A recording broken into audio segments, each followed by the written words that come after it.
اور دونوں دروازے کی طرف بھاگے، آگے یوسف پیچھے زلیخا، اور عورت نے ان کا کرتا پیچھے سے پکڑ کر جو کھینچا تو پھاڑ ڈالا، اور دونوں کو دروازے کے پاس عورت کا خاوند مل گیا۔ تو عورت بولی کہ جو شخص تمہاری بیوی کے ساتھ برا ارادہ کرے اس کی اس کے سوا کیا سزا ہے کہ یا تو قید کیا جائے یا اسے دکھ کا عذاب دیا جائے۔ یوسف نے کہا اسی نے مجھ کو اپنی طرف مائل کرنا چاہا تھا، اور اس کے خاندان میں سے ایک گواہ نے گواہی دی کہ اگر اس کا کرتا آگے سے پھٹا ہو تو یہ سچی اور یوسف جھوٹا ہے، اور اگر کرتا پیچھے سے پھٹا ہو تو یہ جھوٹی اور وہ سچا ہے۔ سو جب اس کا کرتا دیکھا تو پیچھے سے پھٹا تھا، تب اس نے زلیخا سے کہا کہ یہ تمہارا ہی فریب ہے، اور کچھ شک نہیں کہ تم عورتوں کے فریب بڑے بھاری ہوتے ہیں۔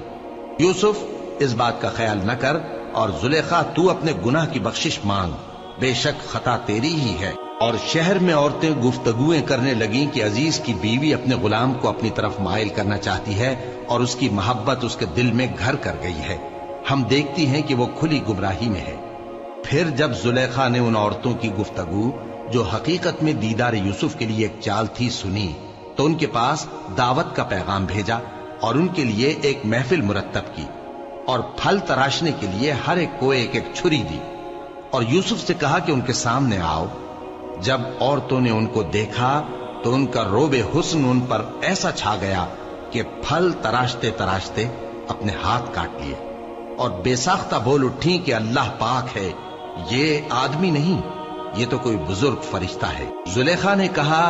تو یہ وہی ہے جس کے بارے میں تم مجھے تانے دیتی تھی، اور بے شک میں نے اس کو اپنی طرف مائل کرنا چاہا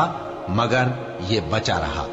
اور اگر یہ وہ کام نہ کرے گا جو میں اسے کہتی ہوں تو قید کر دیا جائے گا اور ذلیل ہوگا۔ یوسف نے دعا کی کہ پروردگار، جس کام کی طرف یہ مجھے بلاتی ہیں اس کی نسبت مجھے قید پسند ہے، اور اگر تو مجھ سے ان کے فریب کو نہ ہٹائے گا تو میں ان کی طرف مائل ہو جاؤں گا اور نادانوں میں سے ہو جاؤں گا۔ پس ان کے رب نے ان کی دعا قبول کر لی اور ان سے عورتوں کا داؤں ٹال دیا، بے شک وہی تو سننے والا ہے، جاننے والا ہے۔ پھر باوجود اس کے کہ وہ لوگ ان کی بے گناہی کے نشان دیکھ چکے تھے، ان کی رائے یہی ٹھہری کہ کچھ عرصے کے لیے ان کو قید ہی کر دیں، اور ان کے ساتھ دو اور جوان بھی داخل زندہ ہوئے۔ ایک نے ان میں سے کہا کہ میں نے خواب دیکھا ہے، دیکھتا کیا ہوں کہ شراب کے لیے انگور نچوڑ رہا ہوں۔ دوسرے نے کہا کہ میں نے بھی خواب دیکھا ہے، میں یہ دیکھتا ہوں کہ اپنے سر پر روٹیاں اٹھائے ہوئے ہوں اور پرندے ان میں سے کھا رہے ہیں، تو ہمیں ان کی تعبیر بتا دیجئے کہ ہم تمہیں نیکوکار دیکھتے ہیں۔ یوسف نے کہا کہ جو کھانا تم کو ملنے والا ہے وہ آنے نہیں پائے گا کہ میں اس سے پہلے تم کو اس کی تعبیر بتا دوں گا۔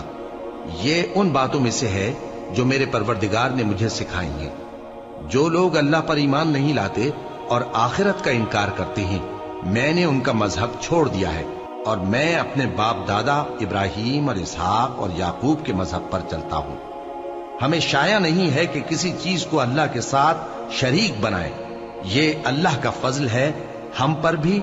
اور لوگوں پر بھی، لیکن اکثر لوگ شکر نہیں کرتے۔ اے میرے قید خانے کے رفیقو، بھلا کئی جدا جدا آقا اچھے یا اللہ جو اکیلا ہے سب پر غالب ہے؟ جن چیزوں کی تم اللہ کے سوا پرستش کرتے ہو وہ صرف نام ہی نام ہے جو تم نے اور تمہارے باپ دادا نے رکھ لیے ہیں، اللہ نے ان کی کوئی سند نازل نہیں کی۔ سن رکھو کہ اللہ کے سوا کسی کی حکومت نہیں ہے، اس نے ارشاد فرمایا ہے کہ اس کے سوا کسی کی عبادت نہ کرو، یہی سیدھا دین ہے، لیکن اکثر لوگ نہیں جانتے۔ اے میرے قید خانے کے رفیقو،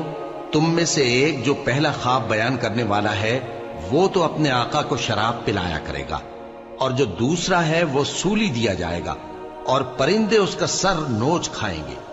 جو بات تم مجھ سے پوچھتے تھے وہ فیصل ہو چکی ہے،